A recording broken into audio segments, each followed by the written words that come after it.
10 লাখ টাকা, এই 10 লাখ টাকার চেক। 10 লাখ টাকা পাইলে আমার জীবনের সব স্বপ্ন পূরণ হয়ে যাবে। আমার মনে হয় কালকে তুই লাল পানি খেয়ে এসেছিস না, মনে হয় কোথাও ফালাই আসছিস। আরে ভাই, কারণ বাজারের লাল পানি খেলে পুরাই মাথা মুতা ঘুরে যায়। আরে পুরা 10 লাখ টাকা লস খাইলাম। এগুলা যে কেন তুই করিস?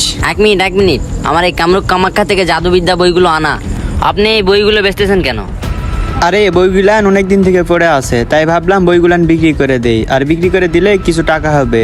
3টি বইয়ের দাম 500 টাকা। কি 500 টাকা? তোমার মাথাটা ঠিক আছে তো? 500 টাকা করে এক একটা বই।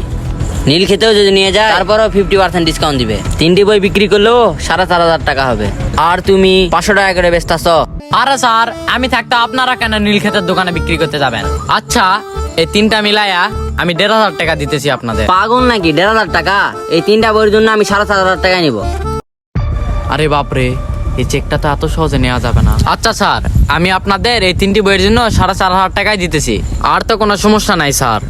এক সেকেন্ড 4,500 টাকা হলে তো আমি বাইরেই বই বিক্রি করতে পারবো। আপনারা দিব কেন? আসামের যে কামরূপ কামাখ্যা থেকে বইগুলো নিয়ে আসলাম, সে প্লেন ভাড়া দিবে কে? একদম 10,000 টাকা। নিলে নেন, না নিলে বইগুলো দেন। Full video YouTube channel link TikTok বাইতে দেওয়া, যান এবং পুরা ভিডিও দেখে আসুন।